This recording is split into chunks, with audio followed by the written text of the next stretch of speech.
Welcome back to A Celtic State of Mind. It's match day. I'm Paul John Dykes, and today I'm joined by James Mackenzie, who is in the studio. We've got Kevin McCluskey over in Hungary, and we've also got Sean Connolly in Australia. We're here to talk about Aberdeen versus Celtic. Gentlemen, I'll start with yourself, Kevin McCluskey. The team lines are out. What's your thoughts? Yeah, I think if you look at that Celtic team, it's exactly what you'd expect it to be based on last week. No changes to the starting 11, and as I say, I don't think you'd expect any after last week. We were pretty comfortable, fairly routine win. I thought everybody put in a decent shift. So yeah, no surprises with that at all.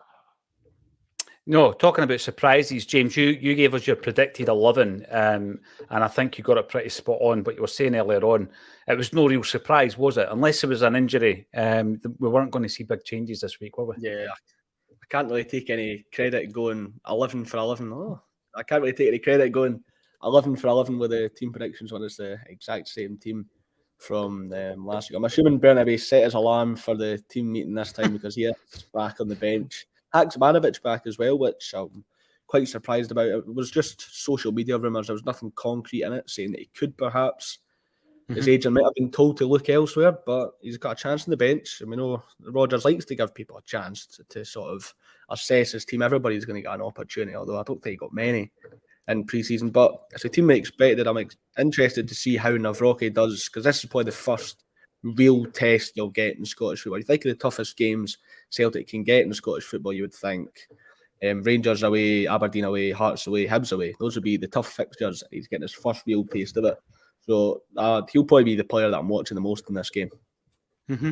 I mean, yeah, there was a lot of talk, obviously, around Bernabé dropping out, but also Rio Hatate dropping out. That's going to be a big point of discussion pre and post match, I'm pretty sure. We'll run through the team individually and we'll have a look at the Aberdeen team. But just as a lineup, it's Hart, Ralston, Carter Vickers, Navrocki, Taylor, McGregor, O'Reilly, Turnbull, Abada, Maida and Kyogo. And on the bench, obviously, we have O, Starfelt and Kwon dropping out. Haksabanovic, Bernabé and Welsh coming in for them, and they will join Bain, Yang, Holm, Tsumoki Awata, Hatate and Forrest on the bench. When it comes to the bench, boys, as it were, the big topic of discussion at the moment, Sean, is Rio Hatate. And the fact that obviously for the opening game against Ross County, David Turnbull comes in, he does the business, couple of goals, man of the match performance, and he couldn't be dropped on the back of that, obviously, for obvious reasons. But many in the comments are saying, and I don't disagree, Hatate, medium to long term, is definitely the better player. I think that for the successful Celtic side, and in particular in Europe, I'd be looking at Hatate, or am I just overlooking? By the way, I do rate David Turnbull. He's not in my strongest 11. He's on there based on form, though. He's in there based on form. Well, the word that Rodgers keeps using when asked about Turnbull is efficiency, and we all know that Hatate was more of a kind of missed a lot of passes for the sake of the Hollywood one that would pay off, and that was fine. Postecoglou didn't mind that, but that seems to be not a Rodgers thing, and he's making that clear in interviews and by his team selection. So it's interesting. No, it is, because we're thinking about Europe. That's one of the big things. We know the bread and butter is the domestic league in particular, but the domestic competitions, and then we move into Europe. We want to see some kind of progression. And one of the conversation points that certainly we've been having, Kevin McCluskey, is around European aspirations and naivety previously. Not just Rodgers. I think there was an element of that with Angie's gung-ho approach to some of the European ties. But you made the point yourself, Kevin. He's gone out there to, I'm not going to call Leicester a provincial club, an unfashionable club in England, and he took them to a semi-final of a European competition. So I think that he has gone out, he's been more pragmatic, and he's learned loads, I'm sure, from that experience as well, Kevin. But in terms of tinkering with this treble winning side, what's your thoughts on it? Because obviously we've seen a change to the fullbacks, we've seen a change to some of the personnel, we've lost a few. Moy, Jota, Starfelt, and slowly but surely the shape and also the look of this side will eventually become more Rodgers-esque, won't it? Yeah, it will do.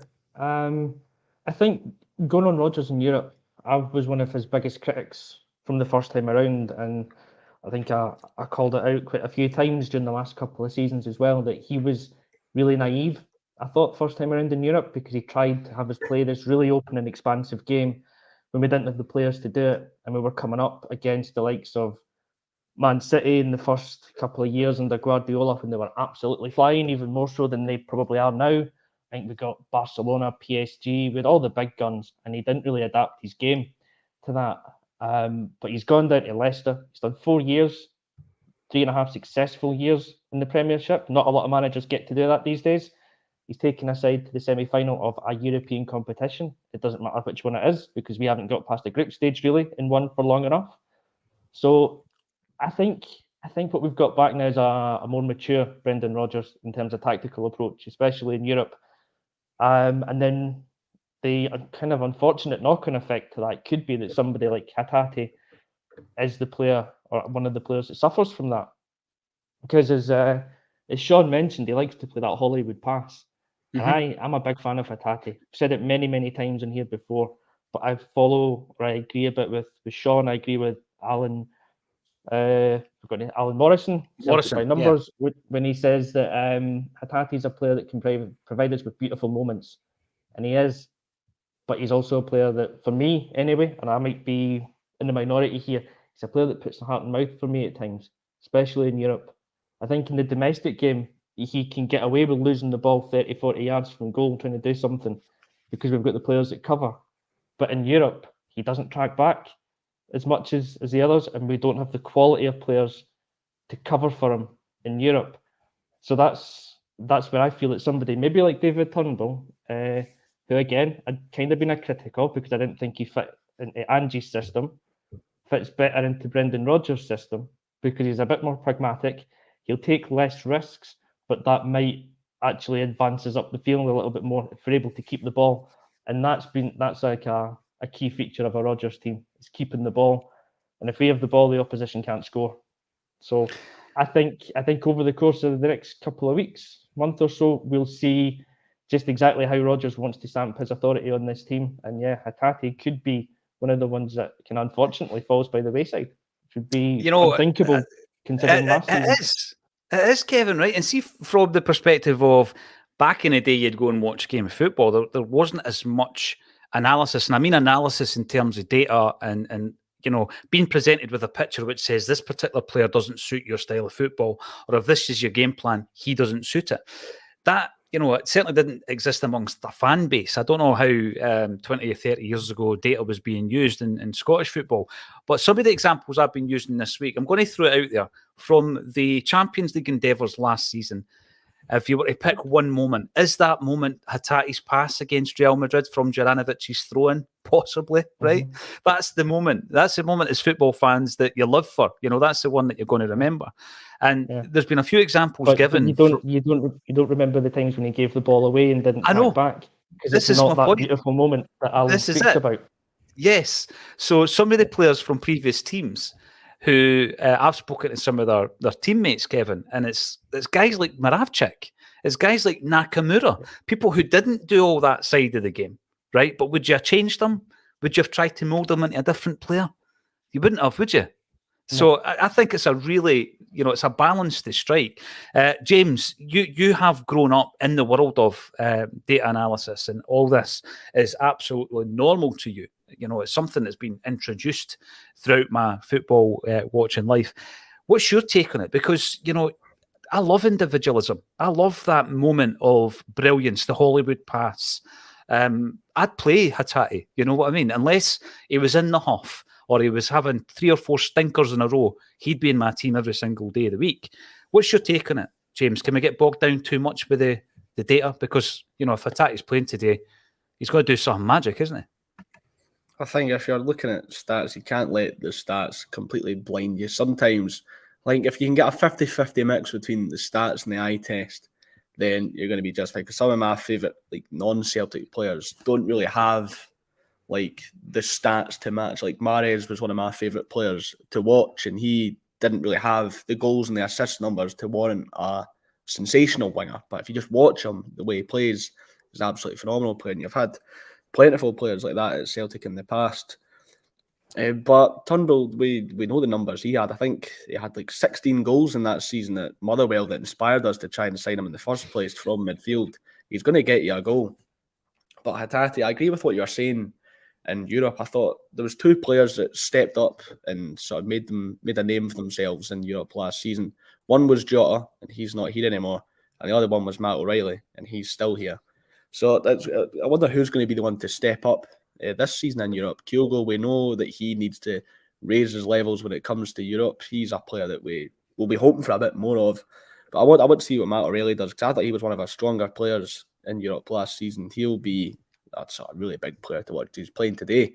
So I would see him build up on his performance from last week. I thought he was brilliant in pre-season as well. He'll be an interesting player to see over the course of this season how much he raises his game, because most of the contributors on Acsom earmarked Matt O'Reilly to have a big season under Brendan Rodgers to elevate his levels from the high levels that they already are. So he'll be a big player to watch for me. I would love for the data guys and girls to look at Celtic and Inter Milan's performances in the eve of the European Cup final in '67 and tell us why certain players shouldn't play, because it doesn't always work like that. Where are you on this one, Sean? Because listen, David Turnbull, yeah, I get it. He's playing well. He's in form. Do you see it as a medium to long-term situation that Turnbull will keep Hatate out the side, Sean? Well, it feels like Hatate's got his ticket booked to the EPL, so I kind of look at it that way. I'd rather have Turnbull getting into a new contract and, forming a part of our Champions League squad or European squad, whatever it is, going forward. Because players that are eligible for that are pretty thin on the ground. I did a kind of research into it, and there's really not many. And it's the reason why we're being linked with players like Scott McKenna and Ryan Fraser and even Ryan Christie or Stuart Armstrong coming back, because there's just so few of them. So I think it just kind of makes sense long term to be try to get Turnbull on side. In terms of Hatate, I mean, I guess I think it was around about March. There was a lot of call to have Turnbull coming because he kept coming off the bench and scoring goals. And then Hatate gets dropped in a cup game against St Mirren. Turnbull has a bad first half. Hatate comes off the bench and bags 2 goals and gets man of the match in 30 minutes. So there's a possibility that happens today as well. But yeah, I just get a feeling his ticket's booked, to be honest. Oh, I hope you're wrong. I really do. I mean, obviously, going into this kind of pre-season, Kevin, and you've been looking at every move and every nuance this pre-season, done a lot of the work on the Acsom blog as well. We all kind of expected certain players, I guess, maybe to leave the club. I think Moy was a surprise, obviously for completely different reasons, having retired. But I said this during the week, Kevin, I didn't expect the 2 guys to be leaving, to be Starfelt and Jota, and it just shows you that, all the plans that you've got, they can get thrown up in the air if somebody comes along with a £25 million bid, or someone's partner decides to move to Sporting Lisbon. These are things that you can't plan for, right? But if Sean's right, and there is another player, and I'm talking a first pick, one of your base players from the treble winning side to leave this pre-season, then I'm probably getting to that. I'm at that stage where I'm also getting a bit concerned at the quality that's leaving the building against the quality that's coming in. Where are you with that, Kev? I'm kind of okay with it just now. I think we've replaced Starfelt with a like for like, and hopefully even a slight upgrade in Navrocki. And if Lagerbielke is coming in as well, he's coming in with kind of good pedigree, a good background in his time in Sweden. So I'd be fairly comfortable defensively there. Jota was a huge surprise to go. No one expected that.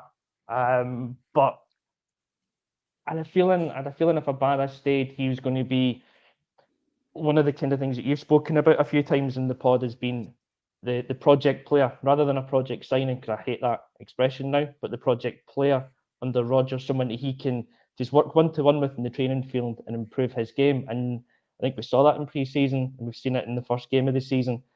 So I'm not overly worried or concerned as much as I thought I would be with losing Jota, but I still feel we could do with bringing in another quality winger.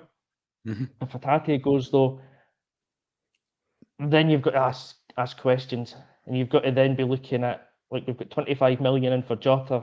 We're going to get 20 to 25 for Hatate. You would expect if he goes, there was already 20 million in the kitty, allegedly, to spend. You'd then like to think that in the background there's a 1 or 2 kind of big signings coming in. And they don't necessarily have to be the big money. We don't need to spend 10 or 12 million on a player, but we just need to be going out and making a couple of quality additions if someone like Hatate goes. But right now, with the squad, and Brian asked the question in our WhatsApp chat yesterday, if the transfer window ends tomorrow and we keep the same squad, are you confident we'll win the league? And I am. I think this squad is good enough to win the league. Again, that said, maybe a winger, a centre forward to come in to give us a bit more depth would not go amiss. Well, I think it's a good poser actually at this stage to ask that question. Yeah, I do think we would be strong enough to win the league. Actually, because I keep going back to this. Rodgers will transform particular players, and I think Abada has shown early signs of that. I think O'Reilly's the type of player who may also improve under Rodgers. Turnbull's another one who's shown a bit of quality. So yeah, there might be regression. How will he affect Kyogo? Kyogo's obviously shown a different aspect of his game. But before we have a wee look at the rest of the Celtic side in more detail, James, and the Aberdeen team as well, you've been having a wee look at Brendan Rodgers' record up at Pittodrie as well. And it's a cracking record. So going into this game in terms of a manager, because it's the same with players, they seem to have a hex on particular venues or stadiums. We're going up to Aberdeen. Rodgers has got a cracking record up there, isn't he? Yeah, I just wanted to highlight the blog post I'd done, I think it was yesterday. No, it was Friday I'd done it, just on some of three of the most memorable Rodgers games against Aberdeen. As much as we might have hammered them a few times, there's some really memorable games. I highlighted the first trophy in Rodgers' tenure, the League Cup final 3-0, the one that started the quadruple treble, a sort of historic run. You've got the Tom Rogic final. You've got, if you remember, the Boxing Day, incredible game on Boxing Day with a Scott Sinclair hat-trick where Edward scored that absolutely fantastic chip. Rodgers, he's always had a good record against Aberdeen. I think Paul told me it was 12 out of 13. The only loss being a dead rubber game where Shea Logan got sent off and was walking off the park like Conor McGregor at the end of the game. That's the only sort of blip. But I think we've got a good enough team to get the job done. If Celtic play to their best, then we should get the job done. Just on what you were saying on Hatate as well, I think if Hatate goes, we will make a big signing. We will spend big. I have a feeling we will go out and get, if Hatate leaves, we'll get that Fabian Reader from Young Boys that we've been linked with over the course of this entire window. I think the fans will be a bit panicked with two sort of top fan favourite players going. So I think you'll have to go out and spend the money. That would make sense, yeah, because I mean it's a big dig in the ribs when Jota goes and then Starfelt goes. If you lose another big player like that, then I think you need to make a response. I really do. We'll have a quick look at the Aberdeen team actually before we come back to matters with Celtic, and obviously, it's a side for me that when you looked at the kind of second part of their campaign last season, Barry Robson, I thought, done a fantastic job. They've been bringing quite a few players in, but I think the strength of them, James, will stay with you, is in the guys that they've kept, isn't it? Yeah, just on Aberdeen last season, when I think it was when I was doing my match preview, I looked at how Barry Robson's Aberdeen team done. The Aberdeen team, they seem to do well against every other team apart from us. Over the course of 2 games, it was a 9-0 aggregate score in favour of Celtic. But that is a settled Ange Postecoglou team. This is Rodgers' team. It's completely different. But Aberdeen, it was a summer of maintaining the players that they already had rather than going out and sort of rebuilding. They would have had to sign a couple of players to flesh out the squad because they will be playing Thursday, Sunday, because they will have the European football this season. So I'll be interested to see where they finish in the league, or if the league form takes a hit sort of with the European football. We saw that happen with Hearts last season. Their form in the league sort of took a dip because it was too much football for them to be playing. But they've kept Duke, they've kept Majowski, who are both been heavily linked with other teams, and for good reason, because they're very good players. I wouldn't be surprised if they came back to Celtic to try and get Liam Scales, because as much as they might have been hit and miss at Aberdeen, he was still a consistent part of their team, and with their captain Anthony Stewart staying away, they'll probably want to come and get Liam Scales. They lost Ramadani to Serie A, who was one of the better players in the middle of the park, but they've kept Leighton Clarkson. He was an absolutely fantastic player last season. I'm sure Celtic fans, Acsom fans might remember he scored a couple of crackers against Rangers last season. So to get him tied down from Liverpool on a permanent deal, it was big business from them. So it seems like Barry Robson's getting a bit of backing. Yeah, and you look at these clubs and Hibs, Hearts, Aberdeen, Dundee United, who obviously got relegated as a result of being basket cases of clubs, and you just look for a wee bit more of a strategy from them, and it looks as though they've picked the right man in Barry Robson. First managerial position. What are you saying in the comments? Thanks everybody for getting involved. 800 strong, Jungle Lion. Hatate, happy birthday by the way. Hatate is a better player than Turnbull. I agree with that. Sooner this issue is sorted, the better for the whole team. And you know what? We could be talking completely differently at the end of this game if Turnbull is anonymous and Hatate, like Sean says, comes on and has a magical 30 minutes. Then everybody's opinion goes towards Hatate starting the games. Double Denim, welcome to the show. Happy match day, boys and girls. Good luck to both our men and women's team today. Jason Lee, is it the year of the bull? I'd never checked that before I came on. Embrace it if it is. Says Jason Lee. And we've also got Sean Thompson. Suppose it is hard trying to get a striker, talking to strikers, to come in playing second fiddle to Kyogo, but on the other hand, could push Kyogo even further to be better. It is a position that when talking about areas of the park that I would like to see strengthened, I always use it almost like a bonus position. You know, if we've got everywhere else sorted out, I would like to bring in a striker. And in the same week that I'm talking like that, O gets injured. And that's the last thing you want because obviously Kyogo's backup is probably Maeda. And then Maeda has to get shifted over from the left-hand side. Who's his backup on that bench? Is it Haksabanovic? Is it Forrest? And I just think you're getting weaker then. So bringing in another striker for me would be great, but it's certainly not a priority at this stage. I want to talk about the defence a wee bit more though, Sean. Obviously the introduction to Nawrocki last week against Ross County. I think there was good points and bad points to his performance, but I wouldn't have gone in studs up due to the fact that it was debut. Did you see enough to think that he can craft a partnership with Carter Vickers? There was a few moments where Carter Vickers was proper hollering at him to get into position and do certain things. It's going to take a wee bit of time, but I think it was quite promising. Yeah, it's hard to judge a centre-back in one performance, to be honest. If you think back to like Shane Duffy's first few games, you think, oh yes, we've got a player here, he's banging in the goals, all that sort of thing. So even in both directions, it's hard to kind of judge it. That said, Starfelt was just shocking in the first 6 months, and it kind of clicked for him after New Year in his first season. So I'd hope Nawrocki doesn't take that long to settle in, but it's definitely a possibility. And allegedly we've got Lager Bjelk coming in as well. Yeah, I don't know, man. Like, I know everyone's kind of hand-wringing about the loss of quality, but when Andrew's here and we lost Giacomakis and Juranovic and we brought in O and Alistair Johnson, nobody was really complaining then. So we brought in names we didn't know then, and we're bringing in names we don't know now, and we're just going to have to trust that the system's going to work because it's the same background people that were in place 6 months ago. So Yang might be the young player of the year in Scotland. Who knows? And Kwon might do it because even when Yama took 6 months to really crack into a game when he came in. So, you know, maybe Kwon still got it to come in. I don't know. Like, it's hard to tell. Like, we're now in the age where we sign players we don't know the name of. We're not signing your Isle Berkovic. We're not signing Mark Reaper. We just have to kind of trust that the homework has been done on these players. You're right. And when you go on the record, there's been a couple of duds, but not many in the last couple of years, Sean. So you look at that record and you've got to have an element of faith that the system is working, Kevin, and you give them the time and you give them the opportunity to hopefully bed themselves into the Celtic side. But I guess it does beg the question. James was talking earlier about Liam Scales. Brendan has said, Kevin, he wants to run with 4 centre-halves. So obviously Carter Vickers and Nawrocki's the top 2 at the moment. On the bench there, you can see that Welsh has got his place on the bench. He was a player who didn't feature many times last season. 6 games he got, unfortunately for him. Awata, out of position or not in his favoured position, certainly can play centre-half as well. But where does it leave guys like Welsh? Where does it leave Kobayashi? I mean, we know that Lager Bjelk is in the works. It looks as though that will be announced this week. There's been other defenders linked to Celtic. He wants to run with 4.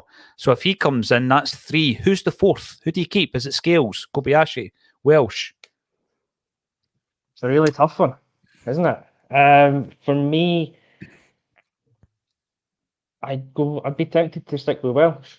And that's based on partly us needing to have Scottish players in the squad for Europe needing to have the homegrown players.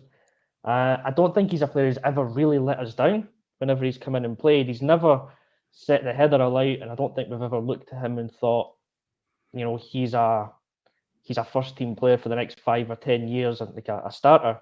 But he's always been a fairly decent backup player to have. As I say, he's Scottish. He does as good for the European quotas. I'd probably be tempted to stick with him. Scales, I just don't see fitting in at Celtic. His biggest positive for him is that he's left-footed. He's a natural left-footer, and we don't have that in any of the other players we've got. I think Nawrocki's kind of two-footed, which is fine. I think Lagerbielke is coming in two-footed, fine, but both predominantly right-footed. We don't have a natural left-footer. So that's in Scales' favour, but I don't see him ever really being the quality that you would want to rely on as a Celtic centre-back.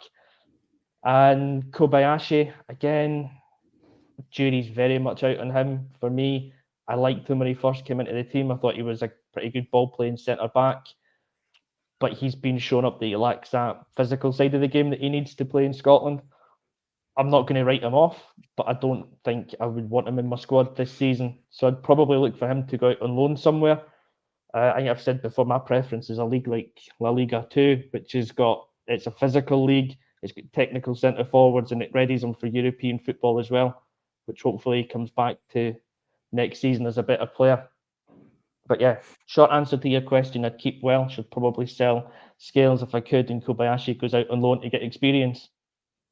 You mentioned again there that the homegrown rule, but I mean, you look at that squad today, and that's not a 25-man squad, and we've got Ralston, Taylor, McGregor, Turnbull, Bain, Forrest, and Welsh, 7 players. And I think that Brendan Rodgers has spoken about the fact that there's a back. Mikey Johnson as well. No, Mikey Johnson. Mikey Johnson. Yeah. Mikey Johnson. Yeah, Sorry, don't forget. I'm puzzled. No, It's another one of the homegrowns. Yeah, but when you're looking at that squad, it's 8. Correct me if I'm wrong. It's 8. We need 8 in a 25-man squad, right? Right, 4 of which come through your own academy, and 4 could have come through like Turnbull, Motherwell's academy. And I just don't think it's a massive issue, because Brendan Rodgers was talking about a squad of 17, then backfilling if necessary the young guys with squad numbers that are way up in the 80s sitting on the bench. But even today, I think it's an indication that you've got 2, 4, 6. You've got 7 in today's team that were homegrown. So if you were to lose someone like Bain, someone maybe like Welsh, because the rest of them are going nowhere, I don't think, then it's only 1 or 2 young kids, a Dane Murray or one of the guys that are sitting on the bench. So yeah, absolutely get that. And Mikey Johnson, let's not forget about wee Mikey, right? When's he back, by the way? Was that a 6-week injury layoff? I think it was 3 months. Oh. I think we're expecting him January 2027 at this rate. Probably. How many pre-seasons, Kevin, are we going to ask the question, is this Mikey's last chance saloon? Who knows? Who knows? Yeah. Right, lads, we want to be a bit of predictions coming in. We've got a couple of minutes to go. I'm going to ask yourself first, James. What are you looking for today? You're looking at a game that's going to be one of these tough matches, one of which you looked at and highlighted in your blog earlier this week, where there's plenty of goals and maybe win by the odd goal in 7. Is it going to be a high-scoring game? Is it going to be one of these games where McGregor scores with 3 minutes to go that Kevin and I covered last season? Where do you see it going? I think the defence is still getting settled. The fact because he had 2 to a pretty poor Ross County side, although they did win yesterday, I think we could probably cut the 2 down to 1. I'll go 2-1 Celtic. 2-1 Celtic. I like it. Sean, what about yourself? How do you see it going? Yeah, I think it will be a tight game. I think it will be 1-0. We'll score around about 60 to 70 minutes, something like that. I don't think Aberdeen will threaten too much, but that said, we've not been too solid defensively so far. So yeah, it's hard to predict a clean sheet, but that's just the way. As James said earlier, we were 9-0 in aggregate last year, right? So. Yeah, that's the thing. Before I come to you, Kevin, I don't think we'll have a clean sheet. I still think that we're working on that. That's a work in progress. I think that the back line, and we will outscore our opponents, and I reckon it'll be a 3-2 or a 2-1. Kevin McCluskey, what's your take? I want to be different and say something fantastic, like we're going to absolutely destroy them and it'll be 4 or 5-0, but I've got a feeling it's going to be a tight game as well, like the rest of the lads. I'm going for 2-1 as well. I think we'll concede, but we've got enough in us to outscore Aberdeen. Yeah, well, let's hope so. wouldn't Thanks be everybody for surprised getting if- involved. I would be What are you surprised saying, if we James? conceded early, much like how Ross County hit us with that early barrage. I wouldn't be surprised if we were on the back foot early, a bit of a panicked half-time show, and then we come out second half. You've watched this show before, James. A panicked half-time show. There's been a few of them. Let's no We'll beat rinse around and the repeat a bush. few for last season then. Aye, absolutely. Thanks everybody for getting involved. We will be back at halftime, as James says. Hopefully, it won't be a panicked halftime show, and we'll cover all the action then. Thank you to James McKenzie, Kevin McCluskey, and Sean Connolly for joining me on A Celtic State of Mind.